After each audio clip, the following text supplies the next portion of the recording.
નમસ્કાર વિદ્યાર્થી મિત્રો, સ્ટડી પેનલ પર આપનું હાર્દિક સ્વાગત છે। આજના વિડીયોમાં આપણે ધોરણ 6 ગણિત પ્રકાશનું પ્રકરણ 4 માહિતીનું નિયમન અને રજૂઆત અંતર્ગત વિચારો અને શોધો પાના નંબર 93 થી લઈને 100 સુધી આપેલ છે તેની વિસ્તારથી સમજૂતી જોઈશું। જો વિદ્યાર્થી મિત્રો તમારે આની પીડીએફ ની જરૂર હોય, જોતી હોય તો તમે ડિસ્ક્રિપ્શન બોક્સમાં ટેલિગ્રામ ચેનલની લિંક આપેલી છે, ત્યાં જઈને તમે આની પીડીએફ મેળવી શકો છો। વિચારો અને શોધો જે પાના નંબર કહેવાય કે 93 પર આપેલું છે ને આ આપણું સૌથી લાંબો વિચારો અને શોધો છે પ્રકરણનું, કારણ કે આની અંદર આપણે કહેવાય કે અલગ અલગ આલેખ બનાવવાના છે। તો ચાલો જોઈએ પેલું। સમંથાએ એક નાના બગીચાની મુલાકાત લીધી અને ત્યાં તેણે જોયેલ જંતુઓ અને જીવડાઓની માહિતી એકત્રિત કરી। અહીં તેને એકત્રિત કરેલી માહિતી છે, જુઓ તેને સમંથાએ શું કરી તો કે અલગ અલગ કેટલી બધી માહિતીઓ ભેગી કરી છે। તો કે જો કીડા કેટલા મળ્યા એને 6 જોવા મળ્યા, ઈયળો કેટલી જોવા મળી તો કે 10, ભમરા કેટલા તો કે 5, પતંગિયા કેટલા જોવા મળ્યા તો કે 3, તીતી ઘોડા કેટલા જોવા મળ્યા તો કે 2। હવે આપણને શું કરવાનું કે છે તો કે આ માહિતી આધારે રજૂ કરતો લંબા લેખ તૈયાર કરવામાં તેને મદદ કરો, મતલબ આપણે સમંથાને મદદ કરવાની છે। જો વિદ્યાર્થી મિત્રો મેં તમને આની પહેલા પણ કહેલું કે આ પ્રકરણ પૂરું થતા આપણે લંબા લેખ કઈ રીતે બનાવીશું તેનો તમને 100% આવડી જવાનું છે, એમાં કોઈ ફેર પડવાનો નથી, પણ તમારે વિડીયોને સ્કીપ કરવાનો નથી, વ્યવસ્થિત રીતે સમજવાનો પ્રયત્ન કરશો તો આવડી જ જવાનું છે। ચાલો સૌથી પહેલા આપણે શું કરીશું, આડી અને ઊભી રેખા દોરી દઈશું। પછી તો કે આડી રેખામાં શું લખીશું તો કે જંતુઓ અને જીવડાઓ। તો કે કયા કયા મળ્યા તો કે સૌથી પહેલા કીડા, ઈયળો, ભમરા, પતંગિયા અને તીતી ઘોડા, આટલું મળી ગયું। હવે ઊભામાં આપણે શું કરીશું તો કે ઊભાની અંદર આપણે છે ને એકમ દોરીશું। તો કે સૌથી મોટું કયું હતું તો કે તમને ખબર હોય તો કે આપણે જે છે 1 2 3 આવી રીતે આને કરવાના થશે, કેમ કે 10 થી મોટા કોઈ પણ પ્રકારના તીતી ઘોડા કે જીવડા આપણને મળેલા નથી। ઈયળો લગભગ 10 મળી હતી, બાકી કહેવાય કે આ તો કીડા ને એ બધું 6 7 ને એવું જ મળેલું છે। તો આપણે પ્રમાણ માપમાં 1 થી લઈને 10 સુધી લઈ શકીએ છીએ આરામથી। કેમ કે આપણી પાસે મોટી સંખ્યા છે નહીં, જે છે નાની માત્રામાં આપણને જીવડાઓ મળ્યા છે। તો ચાલો હવે સૌથી પહેલા આપણે જોઈએ કે કીડા જે છે તો કીડાનો આપણે લંબ બનાવીશું તો કેટલો ઊંચો બનાવવાનો છે તો કે 6 સુધી લઈ જવાનો છે, એટલે 6 એકમ સુધી। તો કે જો 6 એકમ ક્યાં છે અહીંયા, તો જો કીડાનો અહીંયા બનાવી દીધો 6 એકમ સુધી। હવે આપણે જોઈશું ઈયળોનો કેટલો બનાવીશું તો કે ઈયળોનો 10, સૌથી વધારે ઈયળો છે। ચાલો તો ઈયળોનો ગ્રાફ આપણે લંબ બનાવીશું અહીંયા 10 સુધી। જો વિદ્યાર્થી મિત્રો મેં આની પહેલા પણ તમને કીધું કે આની જે જાડાઈ છે લંબની, બધા લંબની જાડાઈ એક સરખી હોવી ફરજિયાત છે, અને લંબ વચ્ચે જે અંતર છે અહીંથી અહીંયા, અહીંથી અહીંયા, અહીંથી અહીંયા, એ અંતર પણ સમાન હોવું ફરજિયાત છે। પછી ભમરા જોઈએ તો કે ભમરા કેટલા છે તો કે 5। ચાલો તો 5 સુધી બનાવીએ, બની ગયા।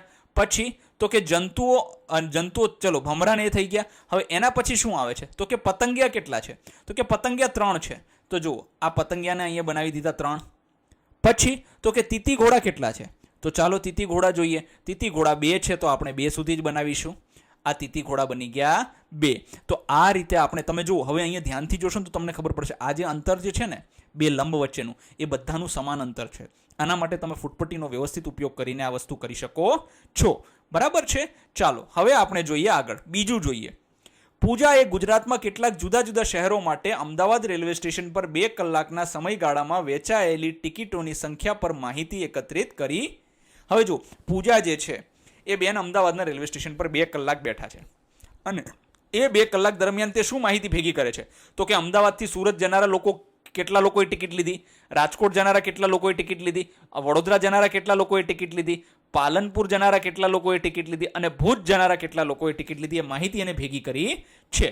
તો શહેર છે અને ટિકિટોની સંખ્યા છે, તેણે આ માહિતીનો ઉપયોગ કર્યો અને તેના વિદ્યાર્થીઓ સાથે માહિતીની ચર્ચા કરવા માટે બોર્ડ પર એક લંબા લેખ તૈયાર કર્યો, પણ કોઈએ આલેખનો એક ભાગ ભૂંસી નાખ્યો છે। જો એને લંબા લેખ બનાવી દીધો છે પણ આલેખનો એક ભાગ ભૂંસી નાખેલો છે। તો ચાલો હવે જોઈએ, જો આ આલેખ તો એને તૈયાર કરી દીધો, બરાબર છે। આ સુરત છે, રાજકોટ છે, વડોદરા છે, પાલનપુર છે અને ભુજ, જો ભુજનું ભૂસી નાખેલું છે, બરાબર છે। તો હવે અહીંયા શું લખ્યું છે તો કે શહેર છે અને અહીંયા કેટલી ટિકિટો ખરીદી એ છે। હવે જુઓ તમને ખબર હોય તો આપણને અહીંયા જે એકમ માપ છે ને એકમ માપ આપેલ છે નહીં, આપણે એ પણ શોધવું પડશે।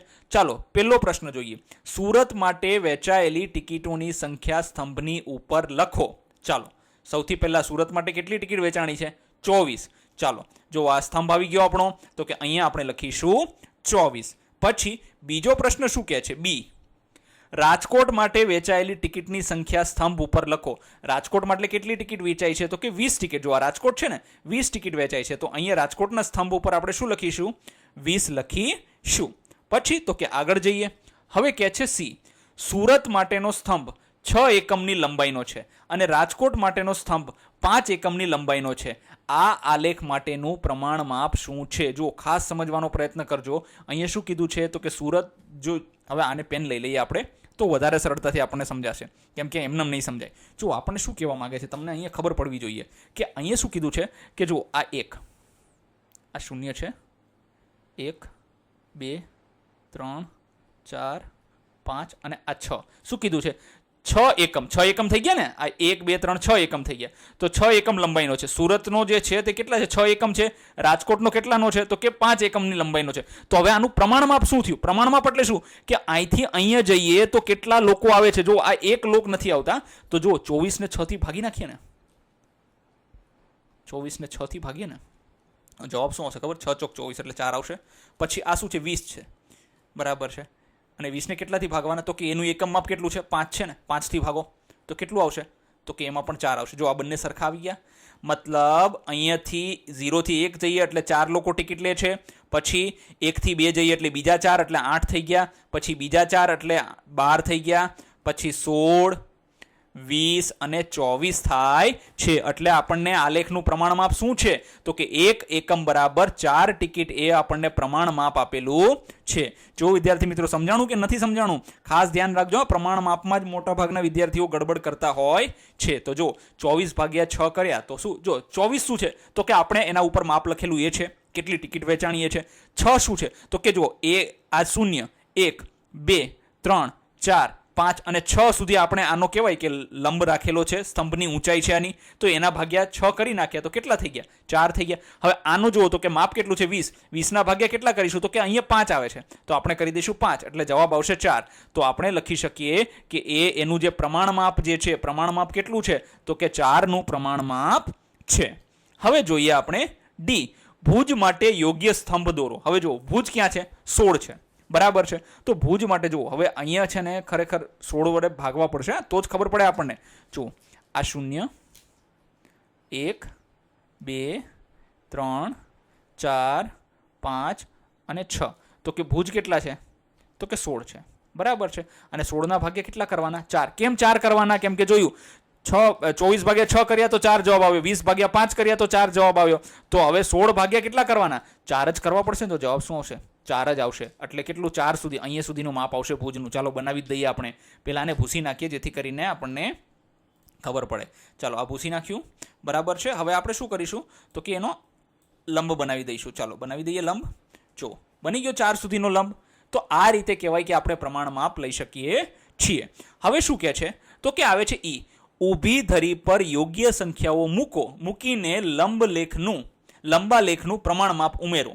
જો હવે આપણે લંબા લેખનું આ ઊભી સંખ્યા પર, ઊભી જે ધરી છે ને, આ ઊભી ધરી કહેવાય. જો આ રેખા ઊભી રેખા કહેવાય, આ આડી રેખા કહેવાય. તો ઊભી ધરી પર સંખ્યાઓ મૂકવાની છે. ચાલો મૂકી દઈએ.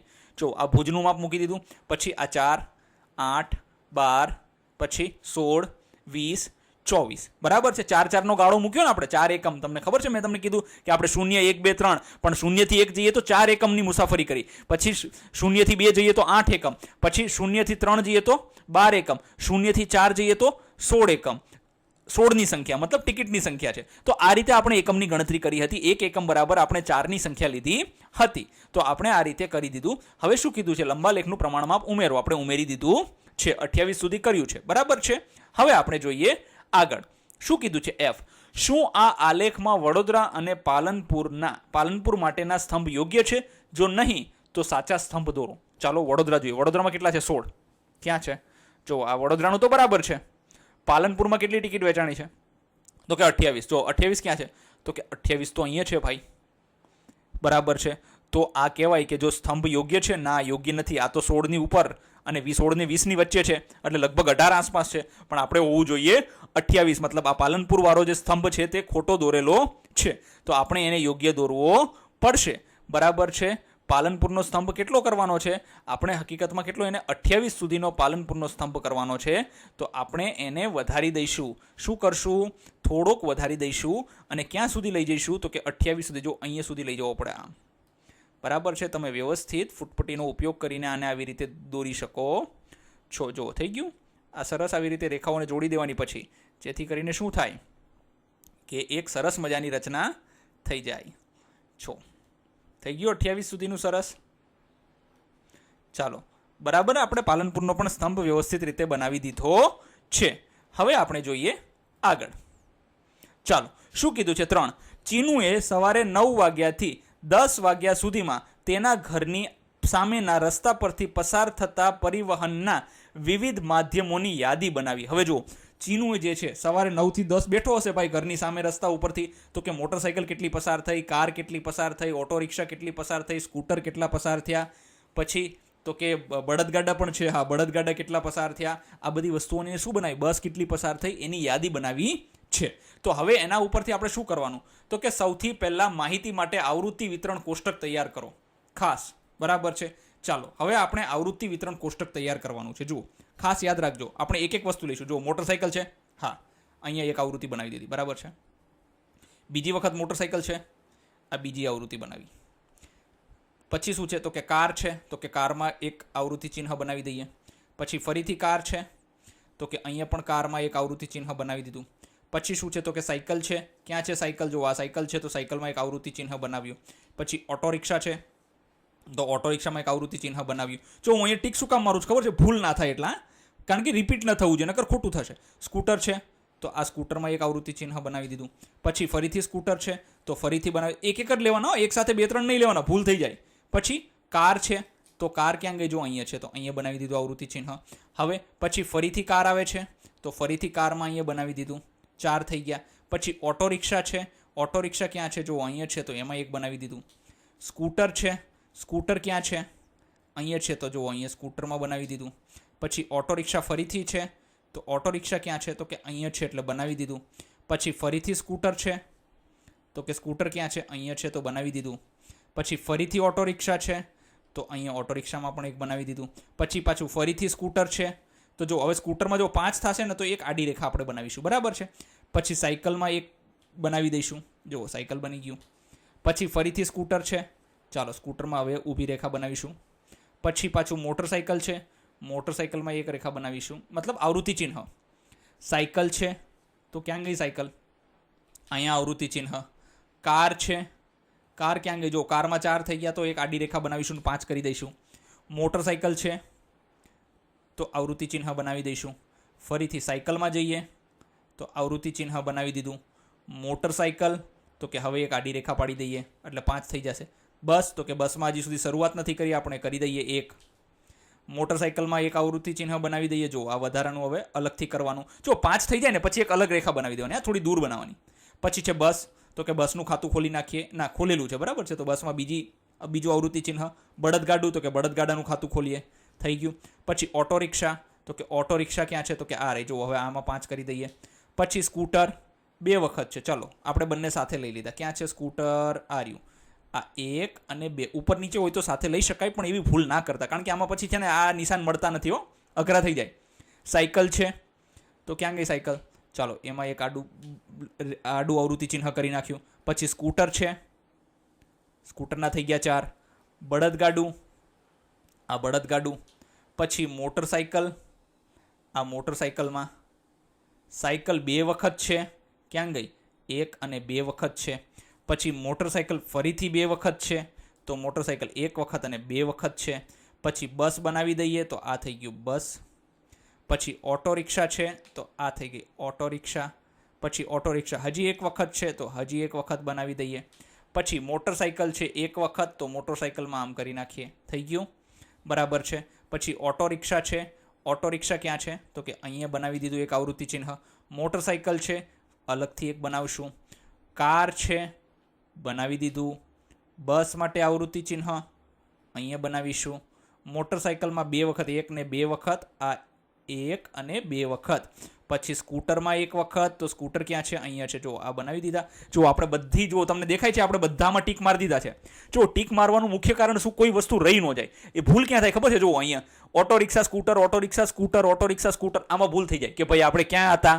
એટલે મેં શું કર્યા? ટીક મારી દીધા છે. હવે જ્યારે આપણે આને ટીક મારી દીધા ને, તો હવે આપણે શું કરીશું ખબર છે? તો કે આને ગણી લઈશું. આ કેટલા છે? મોટરસાઇકલ કેટલા છે? તો કે 5 + 5 10 + 3 એટલે આ થઈ ગયા 13. પછી કાર કેટલા છે? તો કે 10 નથી, 5 + 1 એટલે થઈ જશે 6. સાયકલ કેટલી છે? તો કે 5 + 2 એટલે 7. ઓટો રિક્ષા કેટલી છે? તો કે 5 + 3 એટલે 8. સ્કૂટર કેટલા છે? તો કે 10.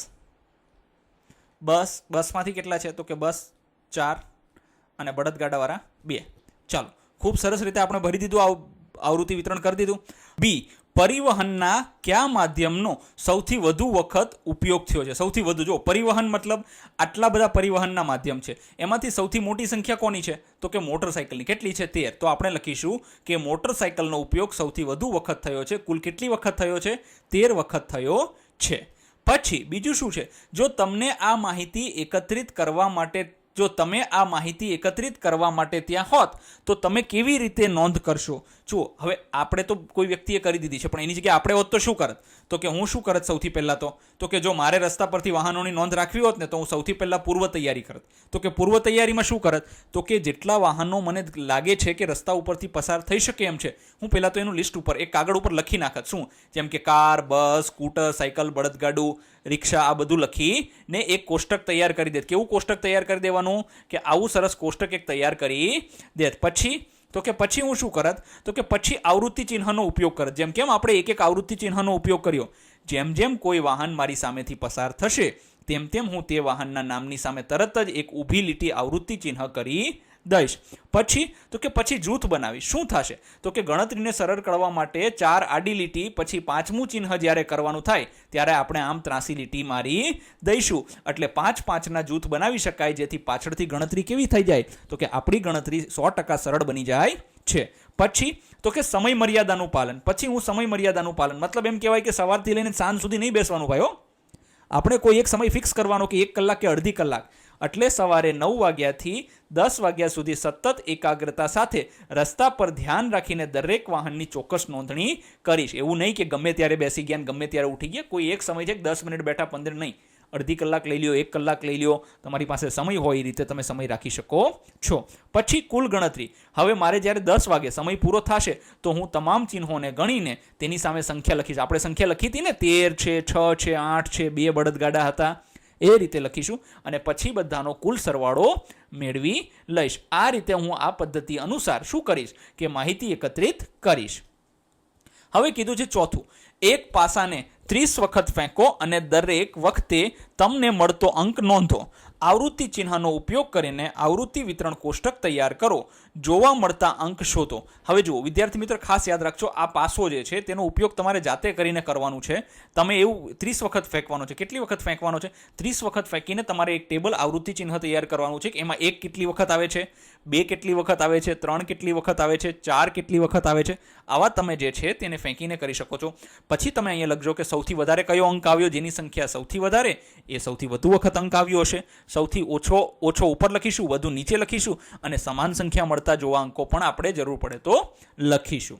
પછી શું કીધું કે 5, જસપ્રીત બુમરાહે તેની છેલ્લી 30 મેચોમાં લીધેલી વિકેટોની સંખ્યા પરની માહિતીનું આવૃત્તિ વિતરણ કોષ્ટક ફેઝે તૈયાર કર્યું. જુઓ, આપણો જસપ્રીત બુમરાહ જે છે તે ભારતીય ક્રિકેટ ટીમનો કહેવાય કે બોલર છે. હવે એને જે છે 30 મેચોમાં કેટલી વિકેટ લીધી? તો કે 2 મેચોની અંદર એને એક વિકેટ નથી લીધી. 4 મેચોની અંદર બધી મેચમાં એને એક વિકેટ લીધી છે. 6 મેચોની અંદર એને બધી મેચમાં કેટલી? તો કે 2 વિકેટ લીધી છે. 8 મેચની અંદર એને બધી મેચની અંદર 3 વિકેટ લીધી છે. 3 મેચની અંદર દરેક મેચમાં એને કહેવાય કે 4 વિકેટ લીધી છે. પછી 5 મેચની અંદર 5 વિકેટ લીધી છે. પછી 1 મેચની અંદર એને 6 વિકેટ લીધી છે અને 1 મેચની અંદર એને 7 વિકેટ લીધી છે. એટલે આ કહેવાય કે 30 મેચની સંખ્યામાં એને આ રીતે અલગ અલગ વિકેટો લીધી છે. હવે આપણે આ કોષ્ટક પરથી શું કહે તો કે આ કોષ્ટક કઈ માહિતી દર્શાવે છે તો કે આમાં શું માહિતી આપણને આપી છે તો કે આ કોષ્ટકમાં ભારતીય ક્રિકેટર જસપ્રીત બુમરાહે તેની છેલ્લી 30 મેચોમાં લીધેલી વિકેટોની સંખ્યા અને તે વિકેટો કેટલા મેચોમાં લીધી છે મતલબ મેચની સંખ્યા પણ આપણને આપેલી છે તે માહિતી દર્શાવે છે. મતલબ જસપ્રીત બુમરાહે જે છેલ્લી 30 મેચો થઈ ગઈ તો કેટલી મેચોમાં એને કેટલી વિકેટ લીધી છે એ માહિતી આપણને દર્શાવે છે. બીજું આ કોષ્ટકનું શીર્ષક શું હોઈ શકે? જુઓ આ કોષ્ટક આપેલું છે તો આનું શીર્ષક શું આપી શકીએ તો કે આનું શીર્ષક આપી શકીએ કે જસપ્રીત બુમરાહની છેલ્લી 30 મેચોની વિકેટોનું આવૃત્તિ વિતરણ કોષ્ટક. આવું આપણે આને હેડિંગ અથવા તો શીર્ષક આપી શકીએ છીએ કે એની 30 મેચોની અંદર એને કેટલું લીધું, કેટલી વિકેટો લીધી એનું આવૃત્તિ વિતરણ કરેલું છે. પછી આ કોષ્ટકમાં તમારું ધ્યાન કઈ બાબતે ખેંચ્યું? ખાસ જોવા જેવી વસ્તુ છે. ચલો આ કોષ્ટકમાં મુખ્યત્વે બે બાબતો ખૂબ મહત્વની છે. પહેલું, બુમરાહે સૌથી વધુ મેચોમાં 3 વિકેટો મતલબ 8 મેચની અંદર દરેક મેચમાં એને કેટલી લીધી છે? 3 વિકેટો લીધી છે, જે શું દર્શાવે છે કે એનું પ્રદર્શન ખૂબ જ સાતત્યપૂર્ણ રહ્યું છે. મતલબ ખૂબ કહેવાય કે એક સરખું પ્રદર્શન રહ્યું છે. બીજું, બુમરાહ કોઈ મેચમાં વિકેટ ન લઈ શક્યો હોય 0 તેવી મેચોની સંખ્યા માત્ર 2 જ છે. મતલબ 2 મેચની અંદર જ બુમરાહે એક પણ વિકેટ લીધી નથી. આ શું દેખાડે છે તો કે એની બોલિંગની શાર્પનેસ દેખાડે છે. મતલબ એની બોલિંગ ખૂબ જ સારી છે. તો બે વસ્તુએ મારું ધ્યાન ખેંચ્યું છે. પછી શું કીધું છે? બુમરાહે કેટલી મેચોમાં 4 વિકેટ લીધી? ચલો બુમરાહે કેટલી મેચોમાં 4 વિકેટ લીધી તો કે બુમરાહે જે છે તે આપણે જો લીધેલી વિકેટના ખાનામાં 4 સામે જો લીધેલી વિકેટના ખાનામાં 4 આ છે. કેટલી મેચ છે તો કે 3. તો કે બુમરાહે કુલ 3 મેચોમાં 4 વિકેટ લીધી છે. આ રીતે આપણે આને જોવાનું રહેશે. હવે શું કહે છે? મયંક કહે છે કે જો આપણે તેની છેલ્લી 30 મેચોમાં લીધેલી વિકેટોની સંખ્યા જાણવા માંગતા હોઈએ તો આપણે 0 થી 1 2 3 7 મતલબ આ 0 થી 1 2 3 7 સુધીનો સરવાળો કરો. શું મયંકે લીધેલ શું મયંક આ રીતે લીધેલી કુલ વિકેટોની સંખ્યા મેળવી શકે છે? શા માટે? જો ખાસ યાદ રાખજો. શું કહે છે ખબર છે? હવે મયંક એમ કહે છે કે કુલ વિકેટ બુમરાહે કેટલી લીધી છે 30 મેચની અંદર એ જાણવું હોય તો શું આપણે 0 1 2 3 આમ 7 સુધીનો આનો સરવાળો કરી દઈએ? તો જો આનો સરવાળો આપણે કરી દઈએ તો આપણને ખબર પડી જશે? ના, નહીં ખબર પડે. કઈ રીતે નહીં ખબર પડે? મયંક માત્ર લીધેલી વિકેટોને 0 થી 7 સુધીનો સરવાળો કરે છે, પરંતુ એ ભૂલી ગયો. શું ભૂલી ગયો? કે અહીંયા 6 છે ને અહીંયા 2 છે, તો એને 6 મેચની અંદર બધી મેચમાં 2 વિકેટ લીધી છે. એટલે કુલ વિકેટ કેટલી થઈ ગઈ તો કે કુલ વિકેટ 12 થઈ જાય. કેટલી થઈ જાય? 12. અહીંયા 8 મેચની અંદર એને 3 વિકેટ લીધી છે, એટલે દરેક પહેલી મેચમાં 3 લીધી, બીજી મેચમાં 3 લીધી, ત્રીજી મેચમાં 3 લીધી. આવી રીતે 8 મેચ અલગ અલગ રમ્યા, એમાં 3 વિકેટો એને લીધી છે. અહીંયા શું છે તો કે અહીંયા એને 3 મેચની અંદર 4 વિકેટો લીધી છે. મતલબ કોઈ કહેવાય કે પહેલા મેચની અંદર 4 લીધી, બીજા મેચની અંદર 4 લીધી, ત્રીજા મેચની અંદર 4, એટલે 3 મેચની અંદર એને કુલ 12 વિકેટ લીધી છે. એવી રીતે ગણી શકાય છે. તો આપણે શું કરવું પડશે તો કે આ બંનેનો ગુણાકાર કરો ને તો આપણને જવાબ મળી શકે છે. એટલે મયંક જે રીતે ગણે છે તે રીતે ગણી શકાય નહીં.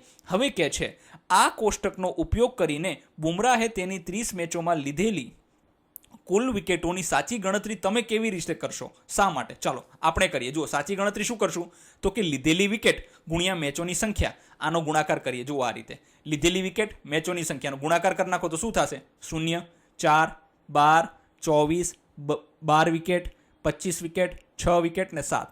કુલ વિકેટ કેટલી લીધી તો કે જો આનો સરવાળો કરવાનો છે.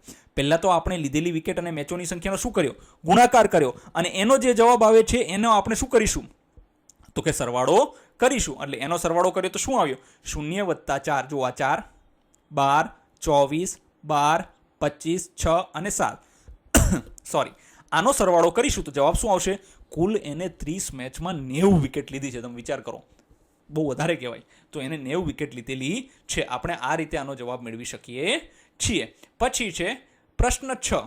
નીચેનો ચિત્રાલેખ 5 જુદા જુદા ગામોના ટ્રેક્ટરની સંખ્યા દર્શાવે છે. જો આ ટ્રેક્ટરની સંખ્યા દેખાય છે તો કે એક ટ્રેક્ટર બરાબર શું છે તો કે એક જ એકમ છે. બરાબર છે. તો આમાં જાજુ અઘરું છે નહીં. જ્યારે જો એકમની સંખ્યા 1 બરાબર કંઈક બીજું હોય ને, 10 હોય 15 હોય તો અઘરું પડે સારું, પણ 1 બરાબર 1 હોય તો કોઈ પ્રશ્ન રહેવાનો નથી. ચાલો હવે આપણે જોઈએ ગામ એમાં કેટલા ટ્રેક્ટરો કહેવાય ખરીદેલા છે.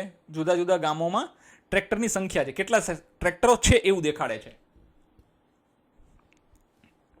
તો ચાલો આપણે જોઈએ હવે ગામ એની અંદર કેટલા ટ્રેક્ટરો છે તો કે 1 2 3 4 5 અને 6 ટ્રેક્ટરો છે. તો આપણે અહીંયા બાજુમાં લખી દઈશું 6. બરાબર છે. પછી ગામ બી ની અંદર તો કે 1 2 3 4 5 અને કેટલા છે 3 ને 2 5 જ છે. બરાબર છે. પછી ગામ સી ની અંદર કેટલા ટ્રેક્ટરો છે? જો વિદ્યાર્થી મિત્રો તમને ખબર પડતી હોય તો જરૂરથી જવાબ આપજો આનો. ચાલો ગણીએ. 1 2 3 4 5 6 7 ને 8. તો અહીંયા જવાબ આવશે 8 ટ્રેક્ટર. ગામ ડી ની અંદર 3 ટ્રેક્ટર. પછી ગામ ઈ ની અંદર 6 ટ્રેક્ટર ની સંખ્યા છે. આવી રીતે અલગ અલગ ગામ છે એ ગામની અંદર કેટલા ટ્રેક્ટરો છે એવું લખેલું છે. ચાલો હવે આના ઉપરથી શું પૂછે છે? આ ડેટાના આધારે પ્રશ્નોના જવાબ આપો. જો આ ડેટા છે બરાબર છે. આપણે ટ્રેક્ટર નથી દોર્યા પણ આપણે માહિતી લઈ લીધી. શું છે? કયા ગામમાં સૌથી ઓછી સંખ્યામાં ટ્રેક્ટર છે? જો સૌથી નાની સંખ્યા ક્યાં છે? જો કે ટ્રેક્ટર જો તો ખબર પડી જાવ. જો આ ટ્રેક્ટર ક્યાં છે? આ 3 ટ્રેક્ટર સૌથી ઓછા છે તો ગામ ડીમાં. બરાબર છે. ગામ ડીમાં સૌથી ઓછી સંખ્યામાં ટ્રેક્ટર છે. માત્ર કેટલા ટ્રેક્ટર છે? તો કે 3 ટ્રેક્ટર છે. પછી કયા ગામમાં સૌથી વધુ ટ્રેક્ટર છે? જુઓ સૌથી વધુ ટ્રેક્ટર 8 છે તો ગામ સીમાં.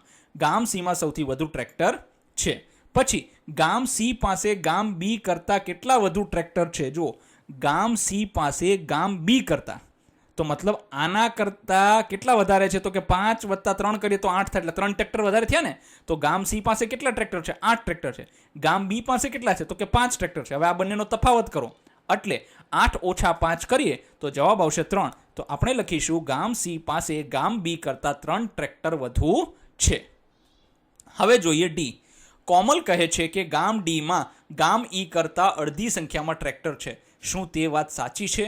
કેમ? જો ગામ ડી ક્યાં છે? ચાલો કોમલ બિલકુલ સાચી છે. કઈ રીતે? તો કે ગામ ઈમાં ટ્રેક્ટરની સંખ્યા કેટલી છે? 6. પછી 6 ના અડધા કેટલા થાય? તો કે 6 / 2 કરીએ તો કેટલા થઈ જાય? 3.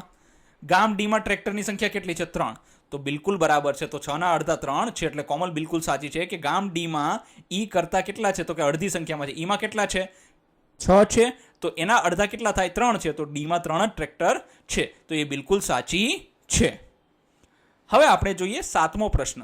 એક શાળામાં દરેક ધોરણમાં છોકરીઓની સંખ્યા ચિત્રાલેખ દ્વારા દર્શાવવામાં આવી છે. જો આ છોકરીઓની સંખ્યા ચિત્રાલેખ જો આપણને આપેલો છે. બરાબર છે કે એક જે આ ચહેરો દેખાય છે છોકરીનો એના બરાબર કેટલી છોકરીઓ આપણે માનવાની? તો કે 4 છોકરીઓ માનવાની છે. હવે આપણે માહિતીનું એકમ જોઈશું કે આ માહિતી શું છે? તો કે એક આખું ચિત્ર હોય ને, જો આ એક આખું ચિત્ર હોય તો બરાબર કેટલી છોકરીઓ આપણને આપી છે?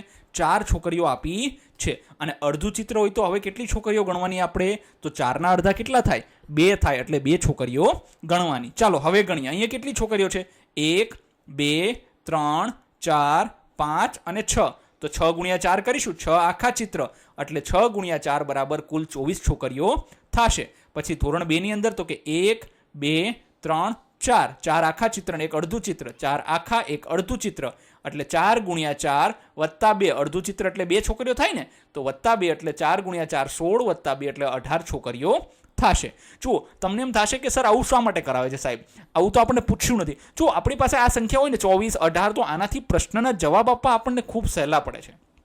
તો આ હોવું જરૂરી છે. ધોરણ 3 ની અંદર કેટલી છોકરીઓ છે? તો કે 1 2 3 4 અને 5 એટલે 5 આખા ચિત્ર છે. તો 5 × 4 એટલે 24 થશે. જો ગુણાકાર 4 કેમ કરીએ છીએ? કેમ કે આપણને અહીંયા આપેલું છે એકમ, હા, એટલે 4 કરીએ છીએ. પછી અહીંયા કેટલા છે? તો કે 3 આખા ચિત્ર છે ને 1 અડધું ચિત્ર છે. તો આ 3 આખા ચિત્ર 1 અડધું ચિત્ર એટલે આખા ચિત્રને × 4 કરીશું. અડધા ચિત્રના +2 કરી દઈશું. તો 3 × 4 એટલે 12 થયા. 12 + 2 એટલે 14 છોકરીઓ થશે. પછી અહીંયા આપણને આપ્યા છે 2 આખા ચિત્ર અને 1 અડધું ચિત્ર. તો 2 આખા + 1 અડધું ચિત્ર એટલે 2 × 4 + 2 બરાબર 10 છોકરીઓ થશે. પછી અહીંયા કહીશું કે આપણને ધોરણ 6 ની અંદર 4 આખા ચિત્ર આપ્યા છે.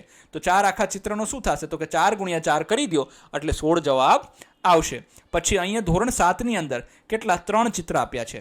તો 3 આખા ચિત્ર બરાબર 3 × 4 એટલે કેટલા થશે? તો કે 12 છોકરીઓની સંખ્યા થશે. પછી અહીંયા ધોરણ 8 ની અંદર 1 આખું ચિત્ર અને 1 અડધું ચિત્ર. તો આખા ચિત્રના × 4 કરીશું અને અડધા ચિત્રના 2 ઉમેરી દઈશું. તો 1 × 4 એટલે થઈ જશે 4 + 2 એટલે કેટલા થશે? તો કે 6 થશે. તો અહીંયા આપણે કહીશું કે ધોરણ 8માં 6 છોકરીઓ છે. આ રીતે આપણે આની માહિતી સમજી શકીએ. ચાલો હવે આમાંથી આપણને જે કાંઈ પ્રશ્ન પૂછે છે એનો અભ્યાસ કરીએ. જો એના ઉપરથી મેં આ એક ટેબલ બનાવી લીધું છે. જો આ ટેબલ ઉપરથી આપણે સરળતાથી એ ચિત્ર હવે જોવાની જરૂર નથી. ચહેરાઓ ચિત્રાલેખ જોવાની જરૂર નથી. હવે આ ચિત્રાલેખનું અવલોકન કરો અને નીચેના પ્રશ્નોના જવાબ આપો. ચાલો આપીએ. કયા ધોરણમાં સૌથી ઓછી છોકરીઓ છે? જુઓ 24 ધોરણ 8માં કેટલી છે? 6 જ છે. તો કહીએ કે ધોરણ 8માં સૌથી ઓછી છોકરીઓ છે, માત્ર 6 જ છે. પછી બી, ધોરણ 5 અને 6માં છોકરીઓની સંખ્યા વચ્ચેનો તફાવત કેટલો છે. જો આ 5 અને 6 તફાવત એટલે શું, તો કે 10 અને 16. તો મોટામાંથી નાની સંખ્યાને બાદ કરવાની, એટલે 16 ઓછા 10 કરીએ તો 16 ઓછા 10 કરીશું તો જવાબ આવશે 6.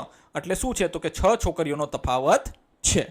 હવે જોઈએ સી, જો ધોરણ 2માં વધુ 2 છોકરીઓને દાખલ કરવામાં આવે તો આલેખ કેવી રીતે બદલાશે. જુઓ અહીંયા કેટલી છે, 18 છે. હવે આમાં હજી 2 છોકરીઓ ઉમેરી એટલે 20 છોકરીઓ થઈ જશે. તો જો અહીંયા કેટલી આપી છે, આનો મતલબ જો હવે આ સમજવાનો પ્રયત્ન કરજો. આનો મતલબ 4 છોકરીઓ, બીજી 4 એટલે 8, બીજી 4 એટલે 12, બીજી 4 એટલે 16 અને અડધી એટલે, તો હવે આમાં 2 છોકરીઓ ઉમેરીએ તો અડધી છોકરી શું થઈ જશે, આખી છોકરી થઈ જશે ને. જો ધોરણ 2ની સામે જે અડધું ચિત્ર છે તે બદલાઈને આખું ચિત્ર બની જશે. જો આપણે આખું ચિત્ર બનાવવું પડશે, કારણ કે વધુ 2 છોકરીઓ ઉમેરાતા અડધા ચિત્રમાંથી બીજું અડધું ચિત્ર ઉમેરાય, એટલે કે 18માંથી 20 છોકરીઓ છતાં 5 ચિત્રો પૂરા બની જાય છે. આ રીતે આપણે કરીશું. પછી છે ડી, ધોરણ 7માં કેટલી છોકરીઓ છે. જુઓ ધોરણ 7માં 12 છોકરીઓ છે, બરાબર છે. 1 2 3 એટલે શું થાય, ધોરણ 7માં 3 આખા ચિત્ર છે, એટલે 3 ગુણ્યા 4 કરીશું તો 12 છોકરીઓ છે. પછી હવે જોઈએ 8મો પ્રશ્ન. જુઓ ખૂબ સરસ પ્રશ્ન છે, આ સમજવા જેવો પ્રશ્ન છે. એક રીતે કહેવાય તો કે મને ખૂબ ગમે છે આ પ્રશ્ન. મુઢોલ હાઉન્ડ ભારતીય શ્વાનની એક જાતિ, મોટે ભાગે ઉત્તર કર્ણાટકના બાગલકોટ અને વિજયપુરા જિલ્લાઓમાં જોવા મળે છે. સરકારે આ શ્વાનોને દત્તક લેનારાઓને સહાય પૂરી પાડીને આ જાતિ બચાવવાની પહેલ કરી. આ પહેલને કારણે આ શ્વાનોની સંખ્યામાં વધારો થયો છે. કર્ણાટકના 6 ગામોમાં મુઢોલ શ્વાનની સંખ્યા નીચે મુજબ છે. હવે જુઓ કર્ણાટકમાં મુઢોલ જે છે ને એક તાલુકો છે.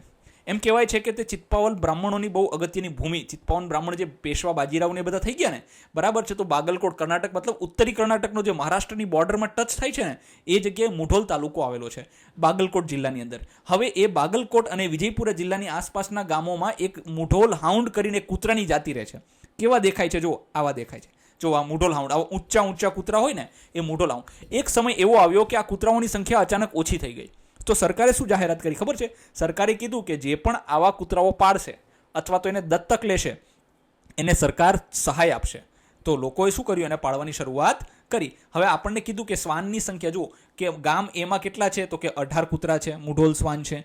પછી ગામ બીમાં 36 છે, ગામ સીમાં 12 છે, ગામ ડીમાં 48 છે, ગામ ઈમાં 18 છે અને ગામ એફની અંદર 24 કહેવાય કે મુઢોલ શ્વાન આવેલા છે. હવે જુઓ બીજી વસ્તુ હું તમને કહું કે હકીકતમાં આ મુઢોલ નથી, મુધોલ છે, ધ છે અહીંયા, બરાબર છે. પણ હવે કહેવાય કે ઇંગ્લિશમાં તમે ડીએચ લખો તો ઢ થાય ને ડીએચ લખો તો ધ પણ થાય છે. એ રીતે અહીંયા મુઢોલ થઈ ગયું છે. હવે જુઓ અહીંયા આપણને શું કીધું છે, તો કે આને મેં એક કહેવાય કે કોષ્ટક બનાવી દીધું છે. શા માટે, કેમ કે કોષ્ટકને છે ને સરળતાથી સમજી શકાય છે, તો મેં અહીંયા આનું કોષ્ટક બનાવી દીધું છે. હવે આપણે જોઈએ આને આગળ, તો કે ચિત્રાલેખ તૈયાર કરો અને નીચેના પ્રશ્નોના જવાબ આપો. ચાલો ચિત્રાલેખ તૈયાર કરવાનો થાય છે. આ ચિત્રાલેખ દોરવા માટે ઉપયોગી પ્રમાણમાપ અથવા ચિહ્ન કયું હશે. જુઓ આ ચિત્રાલેખ દોરવા માટે સૌથી યોગ્ય પ્રમાણમાપ 1:6 કૂતરા લેવાના. કેમ, તો કે તમે જોજો 6 શ્વાન લઈશું તો એનાથી શું થશે ખબર છે. જો આ બધા જે છે તે 6 ના ઘડિયામાં આવે છે, 18 પણ 6 ના ઘડિયામાં આવે છે, 36 પણ 6 ના ઘડિયામાં આવે છે, 12 પણ 6 ના ઘડિયામાં આવે છે, 48 એટલે 6 8 48, 6 ગુણ્યા 8 એટલે 48, 18 એટલે 6 તરી 18, 24 એટલે 6 ચોક 24. આ બધા 6 ના ઘડિયામાં આવે છે. એટલે આપણે પ્રતીક 1 લઈશું અને કહેવાય કે 6 એવી રીતે શ્વાન રાખીશું, જેથી કરીને એને આપણે એ રીતે બનાવી દઈશું. બરાબર. તો ચિત્રાલેખ તૈયાર કરવાનો થાય ને એક વસ્તુ યાદ રાખજો ખાસ, આપણે અહીંયા ચિત્રાલેખ નથી બનાવેલો, પણ ચિત્રાલેખ બનાવવાનો થાય તો તમારે એક પ્રતીક બરાબર 6 શ્વાનનું અંતર રાખવાનું થાય. હવે છે ગામ બીમાં શ્વાનનું પ્રતિનિધિત્વ કરવા માટે તમે કેટલા પ્રતીકોનો ઉપયોગ કરશો. જો ગામ બીમાં કેટલા છે, 36 છે. તો એક આપણે એક ચિહ્ન એક પ્રતીક બરાબર કેટલા લીધા, તો કે 6 શ્વાન લીધા છે. તો 36/6 કરીએ તો જવાબ શું આવશે, 6. એટલે 6 શ્વાન આપણે દોરીશું, બરાબર છે. ગામ બીની સામે અહીંયા કેટલા કૂતરાઓ દોરવાના થાય, તો કે 6 શ્વાન દોરી નાખો એટલે આપણે કહેવાય કે 36નું પ્રતિનિધિત્વ એ કરશે. તો આ રીતે આપણે કરી શકીએ. હવે પછી શું કીધું છે, સી, કામિનીએ કહ્યું કે ગામ બી અને ગામ ડીમાં આ શ્વાનોની સંખ્યા અન્ય ગામોના શ્વાનોની સંખ્યા કરતાં વધુ હશે. શું તે સાચી છે? તમારા જવાબ માટેના કારણો આપો. જો હવે સમજો પહેલાં કામિની શું કહે છે, હા સાચી છે. કેમ સાચી છે, તો કે ગામ બી અને ગામ ડીના કુલ શ્વાન, જો ગામ બીના કેટલા 36 છે, ગામ ડીના કેટલા છે 48. 36 + 48 કેટલા છે, 84 થઈ ગયા. હવે શું કહે છે કે બાકીના 4 ગામ એટલે A, C, E અને F, B ને D તો ઉપર, તો એના કુલ કૂતરા કેટલા થયા? તો કે જુઓ તમે 18 + 12 મતલબ A ના 18, C ના 12, પછી E ના 18 અને F ના 24, તો કુલ કેટલા થયા? 72 થઈ ગયા. હવે અહીં શું કહે છે કે 84 મોટા કહેવાય કે 72 કહેવાય? મતલબ ગામ B અને D નો સરવાળો કર્યો તો 84 થાય છે, બાકીના ગામ A, C, E, F નો સરવાળો કર્યો તો 72 થાય છે. તો એનાથી સાબિત થાય છે કે ગામ B અને D ના શ્વાનની સંખ્યામાં અન્ય ગામોના કુલ શ્વાન કરતાં વધુ છે. મતલબ B અને D ના જે કૂતરાઓ જે છે તે બાકીના બીજા શ્વાનની સરખામણી કરીએ, એનો સરવાળો કરીએ તો એના કરતાં કેવા છે? તો કે વધારે સંખ્યામાં એનો વિકાસ થયો છે, મતલબ સંખ્યા વધી છે. તો કામિનીનું વિધાન એકદમ સાચું છે. હવે જોઈએ 9. શાળાના 120 વિદ્યાર્થીઓનું સર્વેક્ષણ મોજણી કરવામાં આવ્યું હતું કે તેઓ એમના નવરાશના સમયમાં કઈ પ્રવૃત્તિ કરવાનું પસંદ કરે છે. જુઓ, હવે આ લંબાલેખ બનાવવાનો છે વિદ્યાર્થી મિત્રો, ખાસ ધ્યાન રાખજો, સમજવાનો પ્રયત્ન કરજો આને. ચાલો જોઈએ શું કીધું છે. તો કે 120 વિદ્યાર્થી જે શાળામાં છે એની મોજણી કરવામાં આવી. મોજણી એટલે શું કહેવાય? તો કે સર્વેક્ષણ. એક કહેવાય કે આઈડિયો લેવામાં આવ્યો કે એ જ્યારે ફ્રી હોય, નવરા હોય ત્યારે એમને શું કરવું ગમે? તો જો સૌથી વધુ રમવું ગમે છે 45 વિદ્યાર્થીઓને. પછી તો કે વાર્તાના પુસ્તકો વાંચવા, તો કે 30 વિદ્યાર્થીઓને ગમે છે. ટીવી જોવું, તો કે 20 વિદ્યાર્થીઓને ગમે છે. સંગીત સાંભળવું, તો કે 10 વિદ્યાર્થીઓને ગમે છે.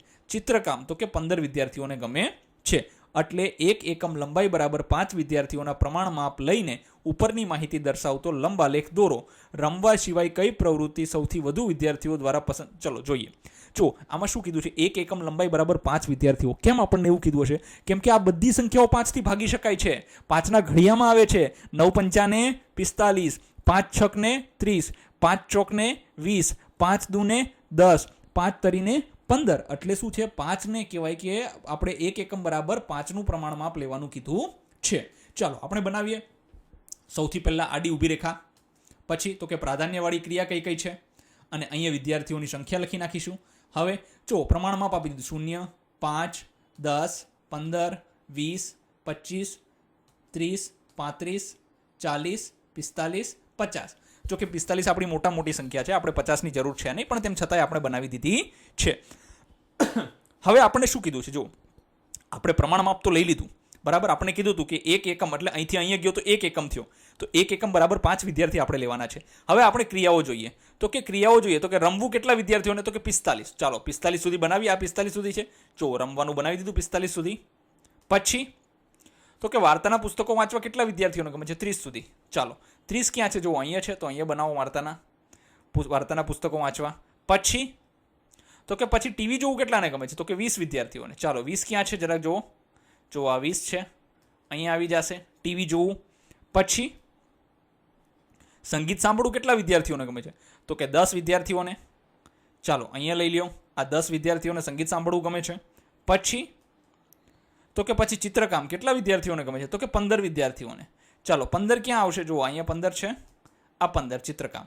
જો આ રીતે આપણે તૈયાર કરવાનો થાય છે. હવે જો ફરીથી હું તમને એક નિયમ યાદ કરાવી દઉં કે બધા જે છે અહીંયાથી આ બંને વચ્ચે આ સ્તંભથી લઈને આ સ્તંભની જગ્યા, આ સ્તંભથી લઈને આની વચ્ચેની જગ્યા, આ જગ્યા બધી જગ્યા કેવી છે? બરાબર છે.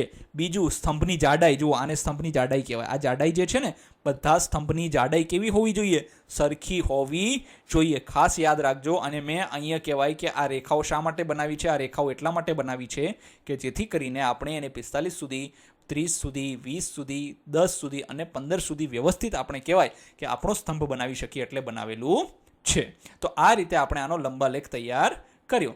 હવે આપણને એક પ્રશ્ન કીધો છે, શું રમવા સિવાય કઈ પ્રવૃત્તિ સૌથી વધુ વિદ્યાર્થીઓ દ્વારા પસંદ કરવામાં આવે છે? ચાલો જો એક તો રમવાનું છે, બરાબર, એ સૌથી વધુ છે. રમવા સિવાયની મતલબ બીજી કઈ છે એવી? તો કે બીજો એનાથી નાનો સ્તંભ કયો છે? તો કે વાર્તાના પુસ્તકો.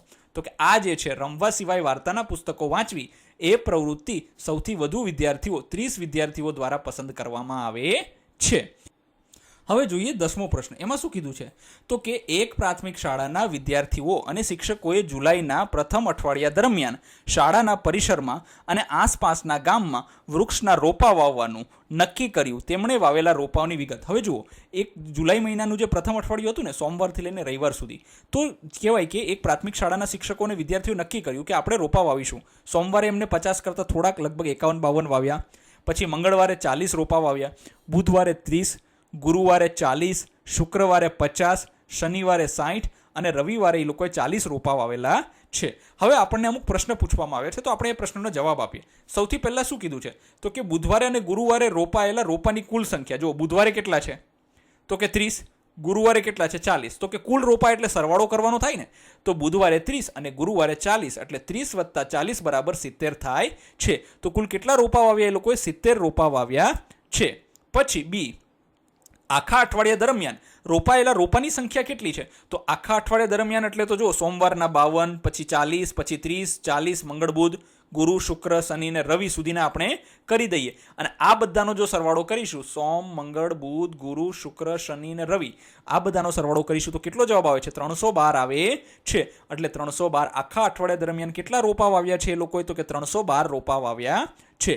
પછી છે સી, સૌથી વધુ રોપાઓ. તો કે સૌથી વધુ રોપાઓ તમે જોશો ને તો શનિવારે વાવેલા છે. બરાબર છે.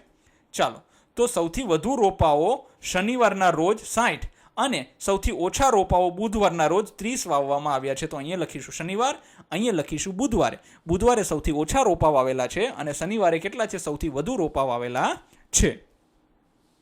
હવે જો તમને એવું કેમ લાગે છે કે અઠવાડિયાના અમુક દિવસોમાં વધુ રોપા કેમ વાવવામાં આવ્યા હશે અને અન્ય દિવસોમાં ઓછા કેમ? શું તમને સંભવિત સ્પષ્ટતા અથવા કારણો વિશે વિચારી શકો છો? હવે જુઓ, આમાં સમજવા જેવી બાબત છે કે શનિવારે સૌથી વધારે કેમ વાવ્યા. બરાબર છે. શનિવાર અને સોમવારે તમે જુઓ તો 60 અને 52 વાવ્યા છે. કેમ? તો કે શનિવારે શાળામાં અડધો દિવસ હોવાથી શું થાય છે, અને વીકેન્ડ એટલે રવિવારની રજા હોય છે, એના કારણે વિદ્યાર્થીઓ અને શિક્ષકો વૃક્ષારોપણની પ્રવૃત્તિ માટે વધુ સમય મળી જાય છે. હવે સોમવારે શું થાય? તો કે સોમવારે અઠવાડિયાનો પ્રથમ દિવસ છે તો ઉત્સાહ વધારે હોય. આપણે સોમવારે સૌથી પહેલા દિવસથી શરૂઆત કરીને તો પહેલો દિવસ હોય તો આપણે કેવા શાળાનો પહેલો દિવસ હોય તો હોંશે બધું કામ કરીએ. તો પ્રથમ દિવસ હતો, ઉત્સાહ હતો, એટલે શું કહેવાય કે એ બંને દિવસે સૌથી વધુ એ લોકોએ રોપા વાવેલા છે. હવે તો બીજા દિવસોમાં કેમ નથી વાવ્યા? તો કે બુધવારે સૌથી ઓછા રોપા કેમ વાવેલા છે? એના પાછળનું કારણ શું હોય? તો કે બની શકે કે તે દિવસે કોઈ પરીક્ષા હોય, અથવા તો કોઈ સાંસ્કૃતિક પ્રવૃત્તિ હોય, અથવા તો કોઈ મહેમાન આવી ગયા હોય બહારથી, અથવા તો વરસાદ આવી ગયો હોય, અથવા તો બીજા કોઈ શૈક્ષણિક કાર્યમાં તમે વ્યસ્ત હોય તો વૃક્ષારોપણનો સમય મળે નહીં. એટલે કદાચ બુધવારે ઓછા વૃક્ષાઓનું રોપવામાં આવ્યા હશે.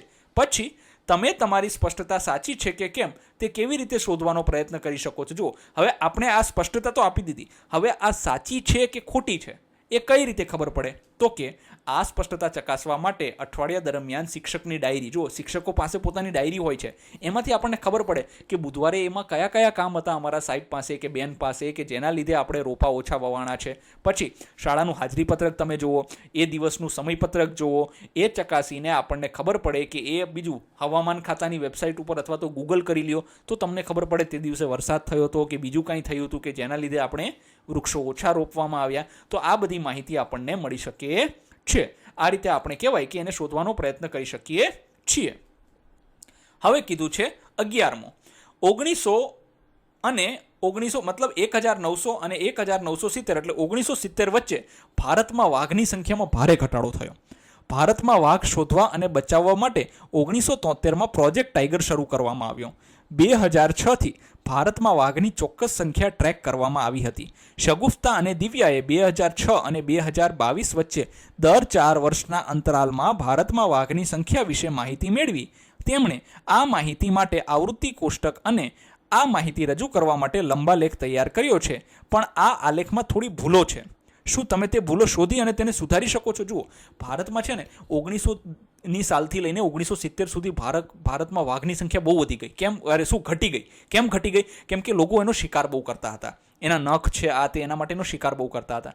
પછી ભારત સરકારે શું કર્યું? તો કે 1973ની અંદર એક પ્રોજેક્ટ લાવ્યો, પ્રોજેક્ટ ટાઈગર. એની અંદર શું છે? તો કે વાઘને બચાવવા માટેના અલગ અલગ નિયમો લાવવામાં આવ્યા, કડક કાયદાઓ બનાવવામાં આવ્યા, જેથી કરીને વાઘની સંખ્યા શું કરાય? તો કે વધારી શકાય અને જે છે તેને જીવાડી શકાય. હવે જો શગુફ્તા અને દિવ્યા શું કરે છે? તો કે 2006થી લઈને 2022 સુધી દર 4 વર્ષે વાઘની સંખ્યાની માહિતી મેળવે છે. અને જો આમાં જે શગુફ્તા છે એક આવૃત્તિ કોષ્ટક બનાવે છે અને કહેવાય કે દિવ્યા જે છે તે લંબા લેખ તૈયાર કરે છે. પણ બંનેમાં થોડી ભૂલો છે. આપણે એ ભૂલો સુધારવાની છે. ચાલો આપણે એ ભૂલો સમજીએ અને સુધારવાનો પ્રયત્ન કરીએ. જો આમાં શું છે? તો કે જો આ કોષ્ટક આપેલો છે, આ કહેવાય કે લંબા લેખ આપેલો છે.